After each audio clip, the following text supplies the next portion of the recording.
The Genius Club with Prairie Pine. Chapter 54. A different CC. CC successfully cracked a combination door and walked in first. Big Face Cat dragged an acetylene cylinder and pulled it inside. Alex entered the bank warehouse last. Huh? When he saw the walls lined with shiny, brand new and smooth as mirror safes inside, he froze on the spot immediately.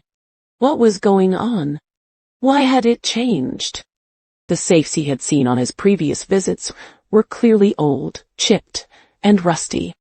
But now, they were as brand new as if they had just been made. He quickly walked up to the safe with his name on it and touched its material. Smooth and bright, cold and hard. He scratched it hard with the tip of the spray gun, but not even a trace was left. Thud. Alex punched the safe. Suddenly, the words Professor Hughes had said echoed in his mind. By the way, during my research, I accidentally got a byproduct. I've already sent it to a friend at the Aerospace Research Institute, and they verified the same results. This is a hafnium compound, a brand new substance. This compound can be used to make a hafnium alloy that is high in hardness, corrosion resistant, and high temperature resistant. Maybe it will be useful in the aerospace field.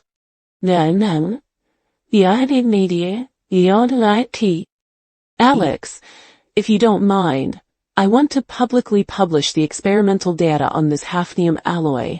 Although I don't know its specific use, it can always promote the development of certain technologies. Clang, date. Alex lowered his head and threw the mask and spray gun on the ground. We've been tricked. Hearing this, Big Face Cat and CC turned around with confused expressions. What do you mean we've been tricked? Tricked by who? Alex raised his hand and pointed at the nameplate on the safe that read. Alex. He shook his head and smiled helplessly. We've been tricked by Alex. Big Face Cat and CC looked at each other, completely confused by what Alex was saying. But at this moment, Alex had already figured out the reason for this time-space change and the time-space butterfly effect. Time-space changes are uncontrollable. Alex suddenly realized this. It was true that his actions could rewrite the future, but such changes would not always feed back positively as he wished. Sometimes, just like now, he would instead shoot himself in the foot, rewriting a future that was originally beneficial to him into one that was harmful. The brand new safe in front of him was undoubtedly a result of time-space changes caused by his actions 600 years ago. Alex was certain, during his previous visits to this bank warehouse, the safes embedded in the walls were definitely made of steel and very old. Almost all the paint had peeled off, and the insides were rusty. They looked at least 100 years old. If it weren't for regular storage and maintenance, and not being exposed to wind and sun, they might have been called cultural relics unearthed from the ground. But because of Alex's intervention in history, Professor Hughes discovered a brand new compound, new hafnium alloy, while researching the hibernation chamber filling fluid. Alex didn't know the specific properties of this alloy, but Professor Hughes said it was high in hardness, high temperature resistant, and corrosion resistant, and could be used in the aerospace field. So it must be an extremely advanced material. Moreover, in the news reports a few days ago, the country Aerospace Research Institute also confirmed they had received samples from Ethan. The fact that the Research Institute specially issued an announcement was enough to show that the performance of this new hafnium alloy was indeed outstanding. So it's conceivable If the patent for this substance was really made publicly available for free, then in addition to aerospace, it should also be useful in some specific industries. Therefore, when he saw the shiny brand new safes in the bank warehouse, Alex instantly realized this terrifying logic. A stone he had accidentally thrown into the sky 600 years ago fell 600 years later, hitting him squarely on the foot. Although Alex had never actually seen the hafnium alloy Professor Hughes had mentioned, the situation in front of him was most likely as he thought. But why did only the new hafnium alloy cause a time-space change, while the hibernation chamber-filling fluid, which was also successfully developed, did not trigger a corresponding time-space change? Where was the problem? Hey, stop standing there like a fool. Bring the spray gun over. Big Face Cat had already dragged the oxygen cylinder in, picked up the spray gun and hoses that Alex had thrown on the ground, and started connecting them. Cece also felt confused and walked up to Alex. What do you mean by what you said? Didn't you swear earlier that this high-temperature cutting torch could produce 3,000 degrees Celsius of high temperature, enough to melt all metals? Alex didn't know how to explain this. If it's melting steel, it definitely can. Steel's melting point is only 1,500 degrees Celsius.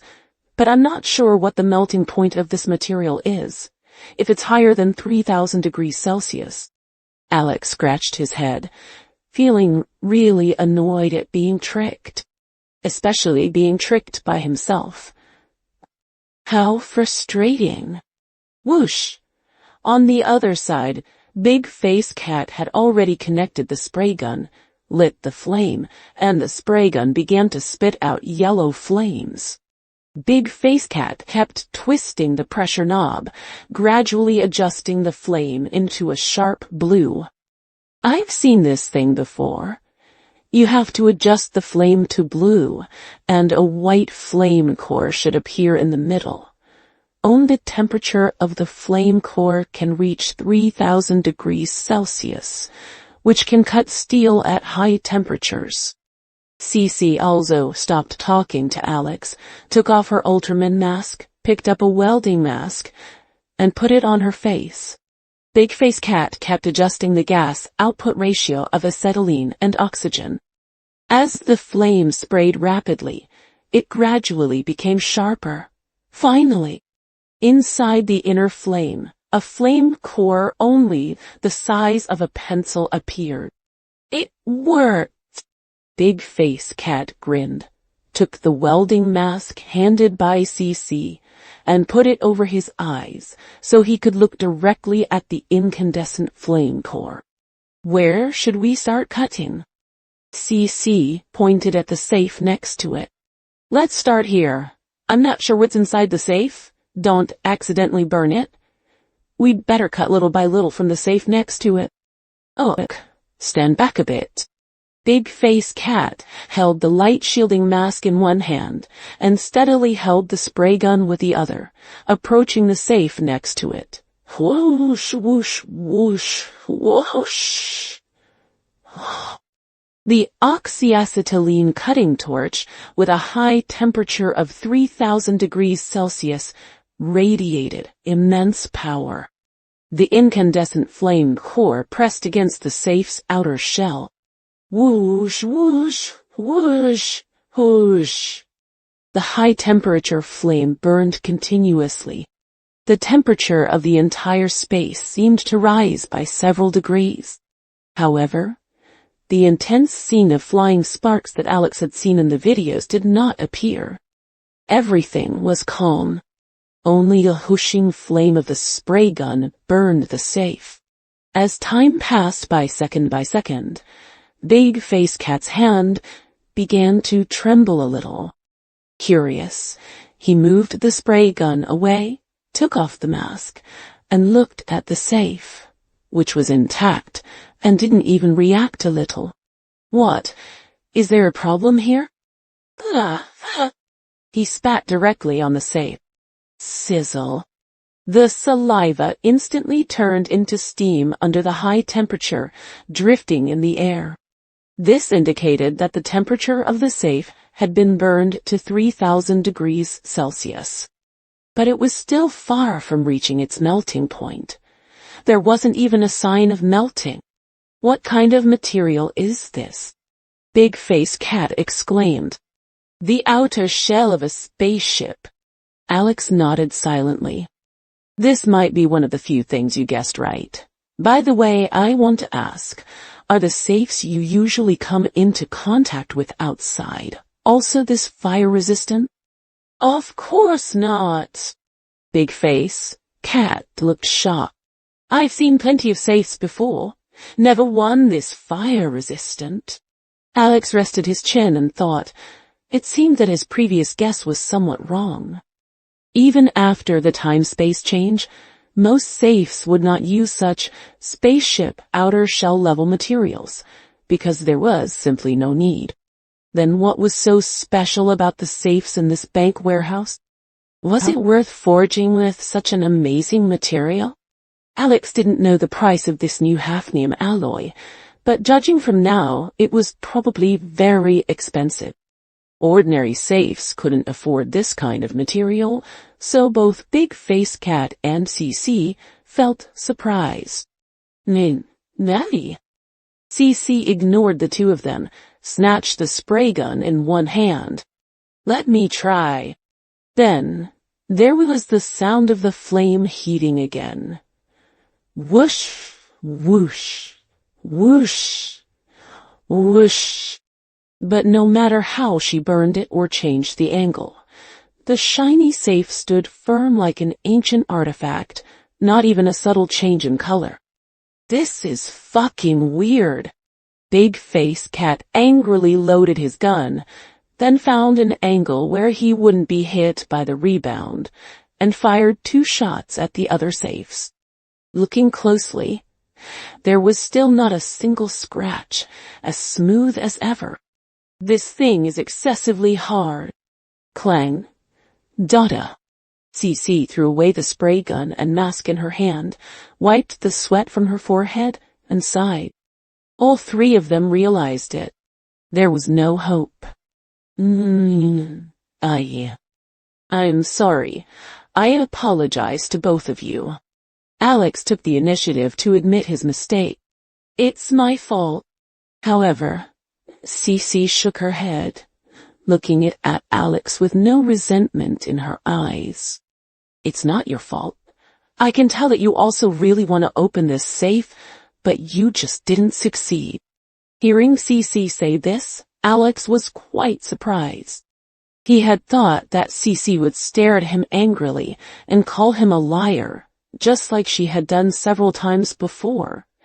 This was the first time she had spoken to him so politely. It seemed that her favorability towards him was relatively high this time.